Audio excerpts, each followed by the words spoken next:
This is Nikki Victory. Make sure to check out Dork Side of the Ring every Sunday at 11 Pacific.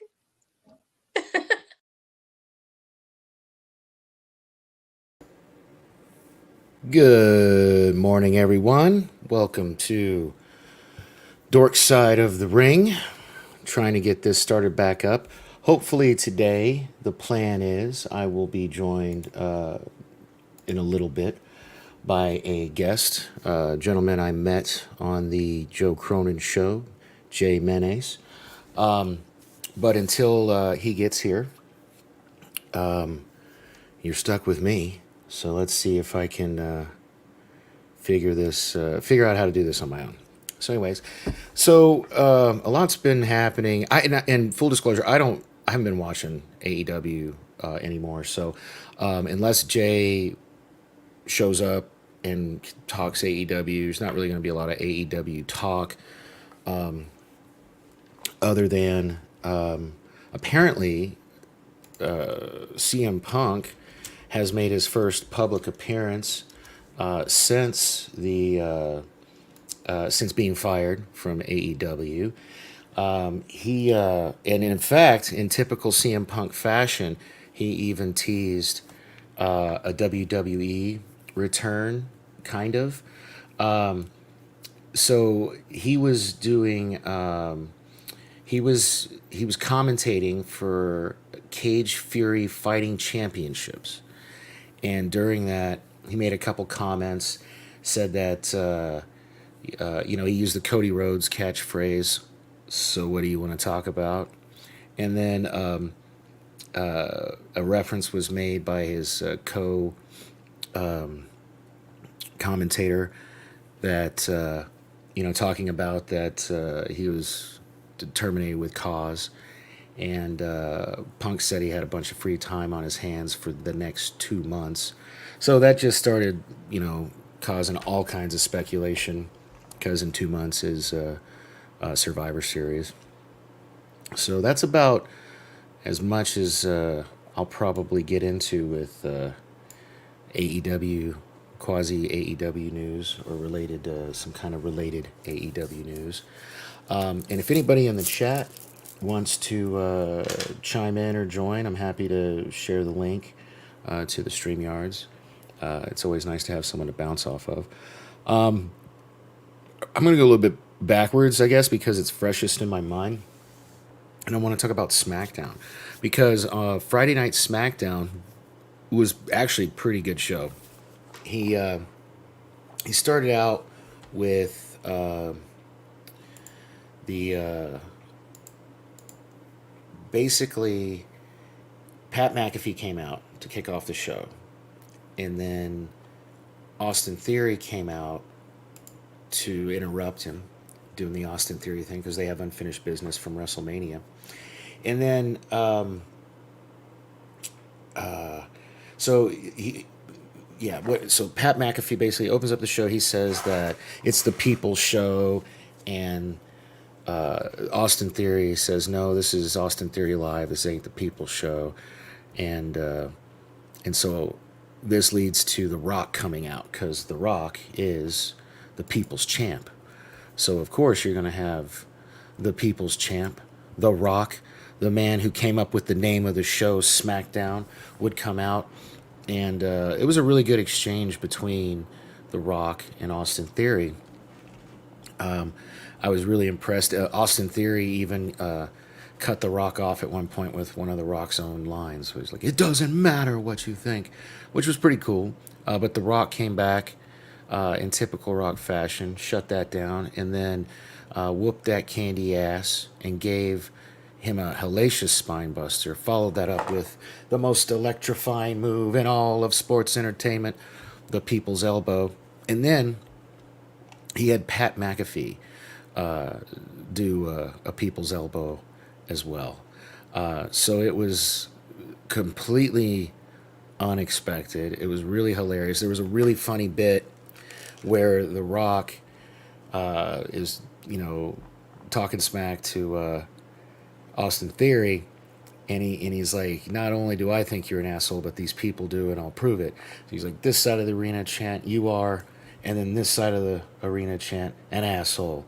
1, 2, 3. You are an asshole. You are an asshole. And it just kind of went and went. And that was a really funny bit. And depending on where you were watching it, there was a lot of like silence out of the cussing, or not.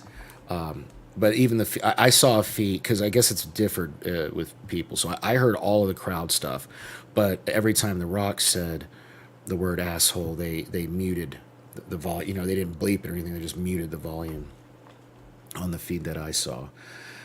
So it was really cool. This led to AJ Styles of the OC coming out to take on Finn Balor of the Judgment Day. Finn Balor, one half of the undisputed WWE champions, and it was a good match, but it was. In the words of Simon Miller, this was one with the most devastating move in all of sports entertainment, the surprise roll up. So, yeah, it's whatever. After this, we get Rey Mysterio comes out to the ring with the LWO, and they start, him and Santos Escobar, or having a little love fest, a verbal love fest. Then Santos says it would be his dream to take on Ray for the United States Championship. And at first, Ray was kind of trolling him. He's like, "No, I could never do it. Nah, I'll give you the match." Blah blah blah. And then we get Bobby Lashley and the Street Profits coming out, and I really like this Hurt Business 2.0 or whatever they're calling it. I think it's pretty cool, and there was also I guess before that though there was a backstage segment where Finn Balor ran into Jimmy Uso and tried to seduce him to come to the dark side to join the Judgment Day, and I thought it was a funny line because he's like, there's no. And hey, I actually no, I did not send a notice out on all mediums. I was just running behind and I'm really just kind of getting back into this. I think you and I are the only two people here right now, but the replays will happen. And if Jay shows up, and he can do a little bit of talking, I can shoot out a tweet or something. It's not it's not that big a deal. I'm still using the free version of StreamYards for crying out loud, so probably won't be a long show, especially if Jay doesn't show up. So back to SmackDown. The funny line was that Finn said, yeah, I think I might have already said this. I apologize if I did, but basically there are no leaders in Judgment Day, so you know what that means. There's no Roman. So I thought that was kind of funny. And then Ray comes out with the LWO. That's right. So after that, the new Hurt Business or whatever they're called, Bobby Lashley, Montez Ford, and Angelo Dawkins, they come out, talk a little trash, and then they beat I don't even remember the names. The two dudes in LWO. Gosh, yeah, I feel terrible. Cruz del Toro and Joaquin Wild, that's who it is, and they got their asses whooped in like less than a minute. It seemed like. So I like what they're doing with the Street Profits. I've been saying for a while they should turn heel, and in putting them with Bobby Lashley is just perfect. It's like a much better version of the Hurt Business, if that's what they call it, or if they're just going to stick with being called the Street Profits. They're going to need new theme music though, because they're supposed to be bad guys, and dun dun dun dun dun dun. Woo! whoosh, dun, dun, dun, dun, dun. You know, it's too catchy. It's too baby face-ish. I think they should have some more like ominous bad guy kind of music, or maybe even just use Bobby Lashley's intro music is pretty dope. After this, we get one of the greatest things ever, and that is L.A. Knight. Yeah. L.A. Knight comes out to take on The Miz, and the crowd was really, really into him. And after what I thought was a good match, L.A. Knight does the blunt force trauma, the BFT, onto The Miz, gets the win, and then he gets on the mic and he says something to the effect of he's in the top two, but he's not number two, which I thought was funny because basically he's saying he's the top guy. He he says it doesn't matter. He said it, it's his time has come. He's coming after some gold. It doesn't matter if it's Rey Mysterio. It doesn't matter if it's Gunther. It doesn't matter if it's Seth Rollins. And it damn sure doesn't matter if it's Roman Reigns, which I think is a nice little tease because L.A. Knight deserves to be pushed, man. Everybody's into him. Hell, I even want one of those L.A. Knight shirts. So let's see. Then, and then after this, you could see there was a backstage thing with Paul Heyman and Solo Sikoa who were watching L.A. Knight. And then I think Heyman might have even called Roman. He calls Roman a lot in this show. It's like he's just a little snitchy bitch or whatever. So after this was, I believe it was Asuka versus Bayley. Which again, solid match, but it had a WWE screwy kind of finish because Shotzi, whose hair grows pretty fast, by the way, I like her little spiky Naruto looking hairdo she's got now.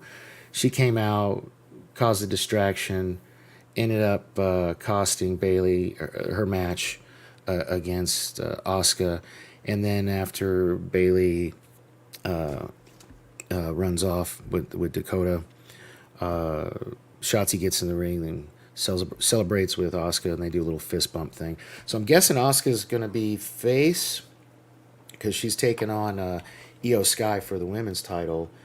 And Io Sky, even though people seem to love her, she's still in Damage Control. She's still a bad guy, a heel, if you will. Excuse me. So yeah. What was after that? I'm trying to remember. I think that was it. No. Well, I mean, as far as that was it as far as matches. But the final segment was the Grayson Waller effect with John Cena. And this is basically, I believe, it's setting up John Cena versus Jimmy Uso, maybe, or something like that, because the Jimmy Uso came out, interrupted the interview or whatever. They tried to get into it, and then Solo Sikoa. And what upset me about this segment is this was supposed to be an interview with John Cena, and John Cena didn't get to say anything because when he was finally about to speak, that's when Jimmy came out, and so Solo Sikoa jumps in, and then AJ Styles comes out to make the save. So maybe they're setting up a tag thing. I don't know. It seemed like a really weak way to end the show, especially with the really cool opening with The Rock and Pat McAfee. And there wasn't really much. There was another segment at some point in time where Pat McAfee and The Rock are backstage talking, and then John Cena comes up to say hi to The Rock, and there's a little funny line where I think McAfee's like, "Hey, Rock, somebody behind you, but you can't see him." So obviously we knew it was going to be John Cena. So that was SmackDown from WWE, and this is like the first SmackDown after the merger with UFC. and the new company is called TKO. And it was the day that they laid off. So this was a Friday, Friday Night SmackDown. So Friday was also the day that they laid off. I don't know the exact number, but a ton of people, including Dana Warrior. But a lot of people, like do like the social media, the graphic design, a lot of those kind of all office jobs. They didn't announce any talent layoffs due to the merger, at least not yet. But yeah, there were a ton of layoffs which is common with corporate buyouts and mergers and things like that.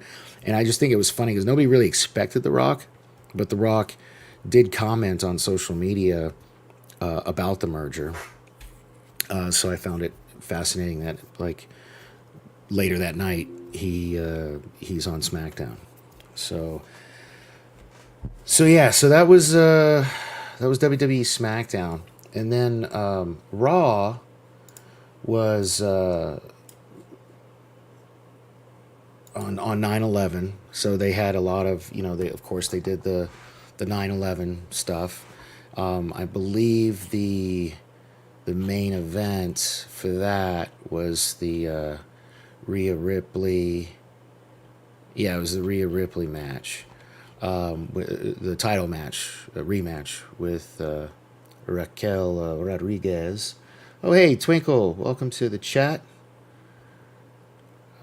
Doing this alone. I thought I was going to have a guest. Hopefully I still do, but if not, by the time I'm done talking about Raw, I'll probably dip out, and this will be another short video. Should go a little bit longer than the last one. Last one was only 25 minutes, and I still got all of Raw to talk about. But welcome. Thank you for the support, as always. And anybody interested in supporting me, there's links in the descriptions, including a brand new one I just added, my Amazon wish list, which is just stuff for the show. So you'll see there's a mic arm that is actually made for this microphone, and a couple accessories specific to this microphone and things like that on there.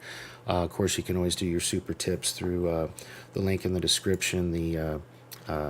We're using Botrix Live now. So here, I'll actually go ahead and just put that in the chat, pin it up to the top. If we get enough people, I'll stick around, and maybe that'll make a difference. And then, as always, all of my shows are sponsored by Dork Knight Designs and Marketing, basically myself. I do have the mixtees.com/DorkKnightLV, where you can get all of my original designs for t-shirts and whatnot. And for all these wrestling shows, we also have the WWE shop sponsorship. So if you go to Dork Side of the Ring /shop WWE, or click on the link in the description, anything you purchase through that link will support the show. In fact, if you purchase anything today and use the promo code WWE29, you'll get free shipping on orders that total in over $29. And since most of their shirts are $29.99, it's not, or you get to go to clearance, get you a couple shirts, as long as the total's over $29, you get the free shipping. So anywho, let's see, we'll go back to Raw. And okay, so the show opens up with, if I remember correctly, so they did some announcements with Gunther, and I believe this is where the Gunther surpassing the Honky Tonk Man's record, thankfully, because I was getting sick of Honky Tonk Man trying to say he's the greatest Intercontinental Champion of all time because he held the strap the longest. I think Gunther's put a lot of respect back on that title and made it mean something again, and I'm glad that he broke the record. And then when the show starts up, of course, it's getting kicked off by the main event, Jey Uso. However, once he got into the ring,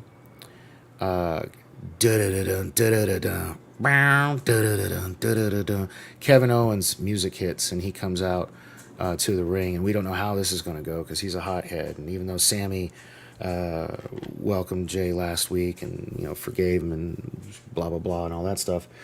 We didn't know what Kevin was going to do, but Kevin came out and he's like, "Yo, man, I've made a lot of mistakes too. I've rubbed a lot of people the wrong way, and I've had to earn my way back into their trust and things of that nature." And then, of course, Judgment Day has to come out, and basically this sets up the main event, which is going to be Kevin Owens and Jey Uso versus the Judgment Day. Now, I don't think it was for the title, but or not the main event. Sorry, the first match. I mean, so they have a commercial break and then they come back, and then we get this match, and so it was Finn Balor and Damian Priest with Dirty Dom, Condom out on the outside during the match. Sami Zayn wasn't at Raw or whatever, so it was just. So anyway, so they're having a match. It's a decent tag match, and of course, in a very WWE typical WWE fashion, Jey Uso goes for a super kick, and he accidentally, on one of the Judgment Day members, and he accidentally hits Kevin Owens. And after that happens, Finn Balor follows that up with his coup de grace finisher move and gets the win. Jay tried to, explain that it was an accident to Kevin Owens, and Kevin Owens just wasn't hearing it, and just headed to the back. And then the next match, it's funny that I go backwards. So the Miz, he had the match with LA Knight, and so on Monday Night Raw, he had a rematch with Akira Tozawa, who he lost to the previous week. So he wanted to get that win back, build some momentum, heading into his Friday Night SmackDown match with LA Knight. Yeah. But even though he won the match with Tozawa, I already went over SmackDown. He lost. And what happened to the brand split? How is Miz on? Anyway, it doesn't matter. Like he wrestled twice this week, but it doesn't matter. It was a match. It wasn't great. It's whatever. Then we finally get to the celebration, the Gunther celebration that they mentioned at the top of the show. I think it was also mentioned on social media. I don't really know, but. Again, I like Gunther. I think he's a really good champion. I'm glad he broke the Honky Tonk Man's record. And after there was, I believe, a commercial break, then there was a backstage segment with Chelsea Green and Piper Niven, and then we cut to the ring, and we've got Ludwig Kaiser and Giovanni Vici of Imperium already in the ring. With the celebratory decor. And then, Ludwig does the whole ring, and Gunther comes out in a suit and no socks. I've noticed that. He just, I don't know if that's like a cultural thing or a him thing, but dress shoes with no socks. Very weird. That's how I saw his wedding pictures when he got married recently. Same thing. So I guess it's just different strokes, man. But anyway, so he comes out in a suit. He stands up on this like podium thing, flanked by the other members of Imperium. It looked really cool.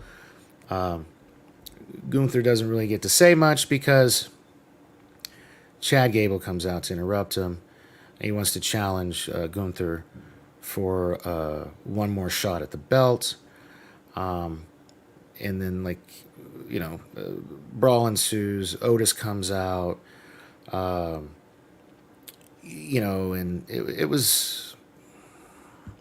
it could have been better, in my opinion, especially with Raw being a 3-hour show. I felt like, oh,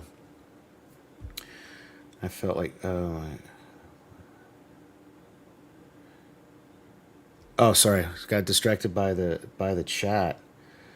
Alrighty, well, he should be potty trained by now. That's a bummer. Where can you watch The Rock replay? On YouTube. Just it's all over social media right now. If you go to the WWE's YouTube channel, it's on there. But it's funny because like because it's The Rock. It's just gold. Yeah, Twinkle. My sister married another human, and they procreated and popped out a boy. So that's how I got a nephew, I guess. So I've yet to meet him. Eventually, I will. We haven't even done like a FaceTime or Google Meet thing yet, but it doesn't matter. Anyway, and then Twinkle's also saying that younger people wear dress shoes with no socks. Right on. I don't think Gunther's like younger people. He's European. He's German or whatever, but Austrian. I don't know. So, anyways, back to Raw. After the IC title celebration, which was kind of lame, we get the match that was set up in the previous week of Xavier Woods and Drew McIntyre. I'll give you like one guess as to who won that match, and you don't need it. Obviously, Drew McIntyre, dude's a Scottish beast. It's a shame that he only got his big win over Brock Lesnar for the title during the pandemic era. That was really unfortunate. I really wish they would have given him another title run, now that their fans have been back, but it is what it is. It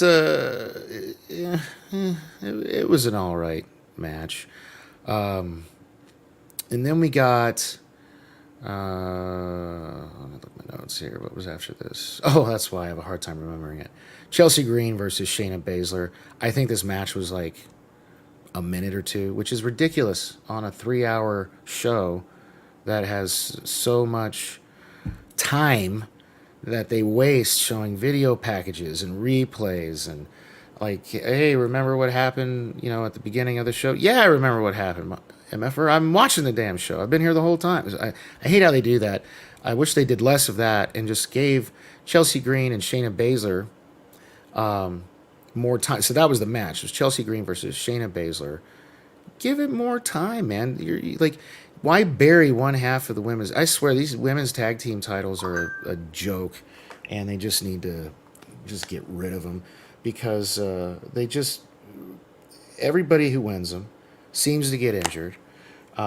They're playing hot potato with the thing. They're not consistent with the rules. Raquel Rodriguez's partner Liv Morgan gets injured, so they have to forfeit the titles. Yet Chelsea Green's partner gets injured, and she can just pick Piper Niven to come in and be her partner. Although really she didn't pick Piper Niven. Piper Niven picked herself. So I don't know. And then just to have Shayna squash Chelsea Green. I don't know. I wasn't a fan. So Piper Niven was there, of course. So after the squash, she runs in. She attacks Shayna Baszler. And of all people, Zoe Stark runs out, makes the save. So I guess that's going to be a thing now. So we'll see. But yeah. Baszler's using the Piper's Pit now. She's not calling it that. But she's using that move now for whatever reason. So I'm guessing Ronda's totally done. She's gone. Then we got a match that was set up because of the interruption of the IC title celebration. Tommaso Ciampa and Alpha Academy versus Imperium. I don't know what I'm not impressed. I didn't watch NXT. I'm not impressed with Tommaso Ciampa. I have not been impressed. I couldn't care less about this guy, and why he's chummy now with Alpha Academy. I just don't. I don't understand. Maybe somebody can let me know in the chat or in the comments section below if you watch this on a replay. What's the big deal about this Tommaso Ciampa guy? What's the appeal? I don't get it. We also in there had and we had in there Seth Rollins promo. You know, I guess he and Shinsuke are still going at it. So that's cool. But yeah, Seth actually called out, if I remember correctly, he called out Shinsuke. Like, I'll fight you right now. I'll put the title on the line. And then when they cut to the, or show on the big screen in the backstage area, Shinsuke's too busy beating the tar out of Ricochet. So he says, I can't fight you tonight, Seth. I'm busy beating this man up, or whatever, whatever he said. It's a very bad impersonation. Sorry. The match, the Ciampa Alpha Academy Imperium match was meh. It was meh. All right.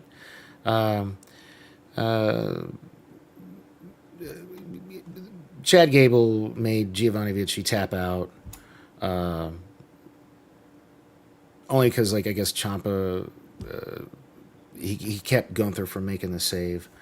So they won, Ciampa and the Alpha Academy. It was like, I don't know. It was all right, but it's just a really random pairing. I thought they were bringing back what they called DIY. Wasn't that going to be a thing? I don't know. Let me know in the chat or in the description below. So after that, we finally get to, and again, this is a 3-hour wrestling show. How many wrestling matches do we just go over? Not that many. It's not, like, I don't know.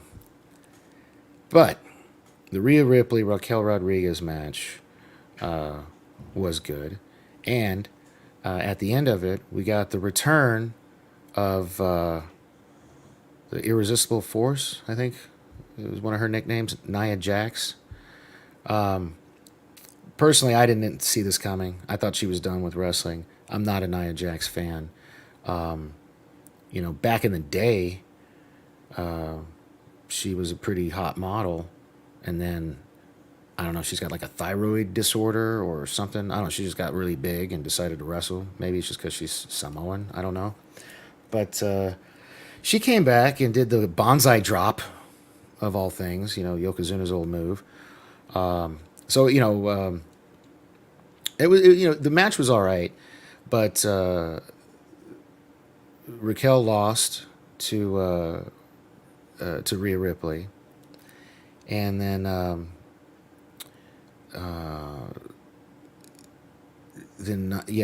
but it was weird because Nia Jax sucker attacked Raquel during the match outside the ring. The ref didn't see it, and then when Raquel makes her way back into the ring, walks right into the Riptide. 1, 2, 3. Then Nia Jax comes in and starts to beat the hell out of Rhea Ripley also. So she's just like, whatever.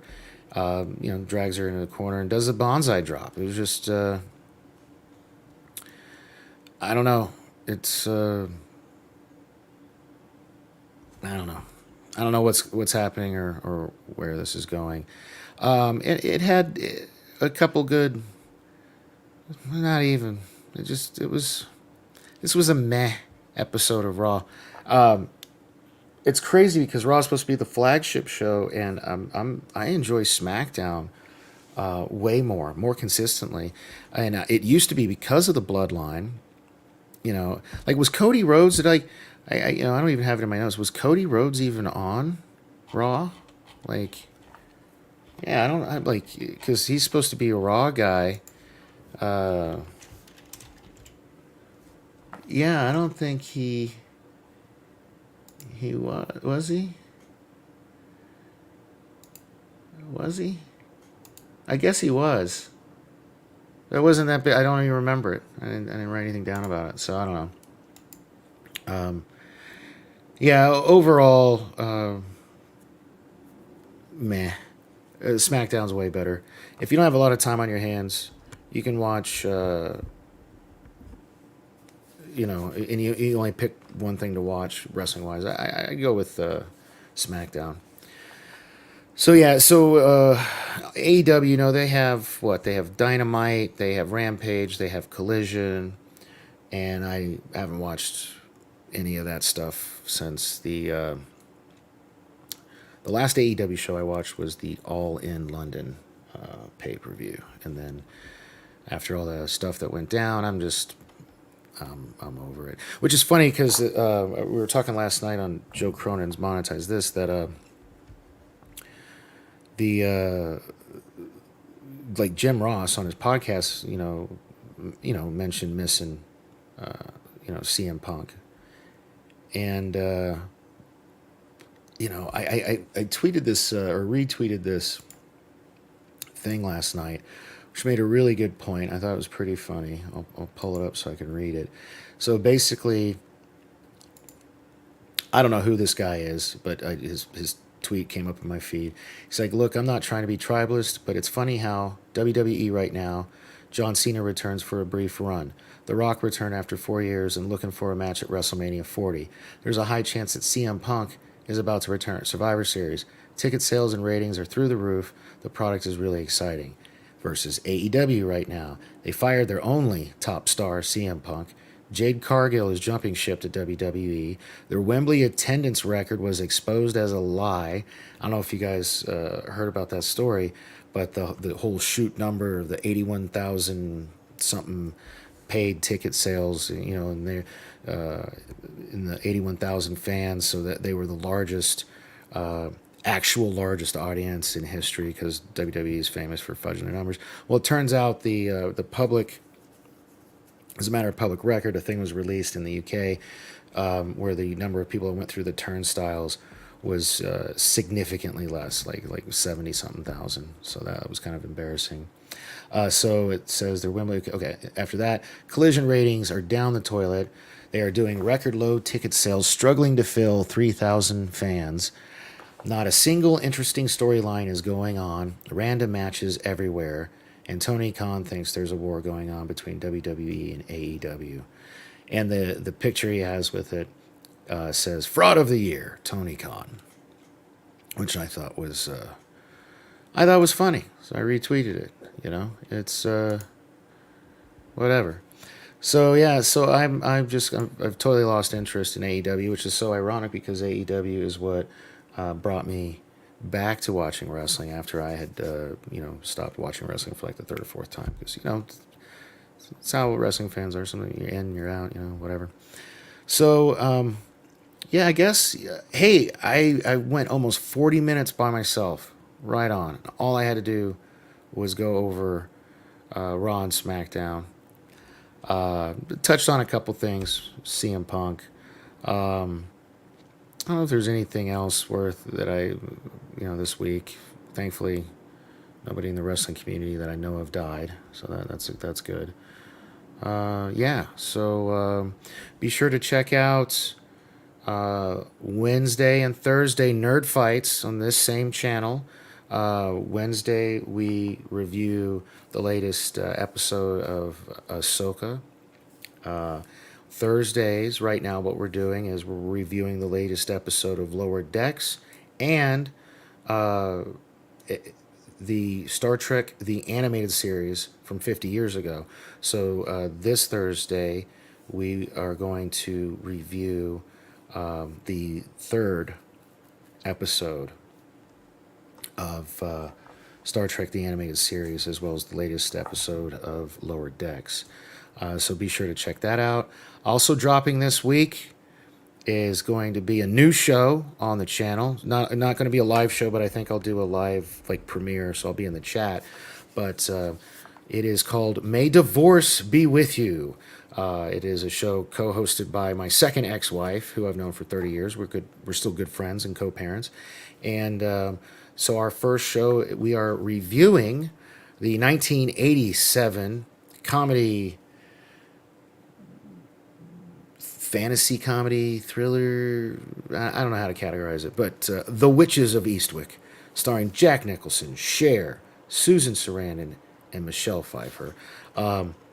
We watched it together. It was really funny. We took a bunch of notes, and currently gotta polish that up. Dropping in some clips from the movie, and it should be plenty of fun. So that's planning on coming this week. We don't know the exact day it's gonna drop yet. Trying to like look at all the other guys in the YouTube sphere that I you know sometimes work with, so we don't have any conflicts with when it might come out. So I'm thinking like either Tuesday or Friday. I'll tweet it out and I'll put a post in the community tab here on YouTube. I'll let you know exactly once I know exactly what day this week May Divorce Be With You is going to drop, so you guys can have the heads up on that. Of course, everything's always on the channel, so you can check it out. If you are interested in wrestling and you want to, join me any of these Sundays, go to dorksideofthering.com and just shoot me a message through the contact form, or you can hit me up on Twitter, just at Dork Knight LV. Send me a DM or whatever, and I always love to have somebody on. Ideally, back in the day when I had co-hosts and panelists and whatnot, we'd go a couple hours. So I tried coming back a couple weeks ago on my own. Only went 25 minutes. Kind of sat out of last week, and I hate that I did that. So today I'm trying to start the momentum over, and I've already gone over 40 minutes by myself, so I'm pretty impressed. And with that, I think I'm going to bid you all adieu. Thank you so much for joining me today. And before we part ways, here's a message from the lovely Nikki Victory. This is Nikki Victory. Make sure to check out Dork Side of the Ring every Sunday at 11 Pacific.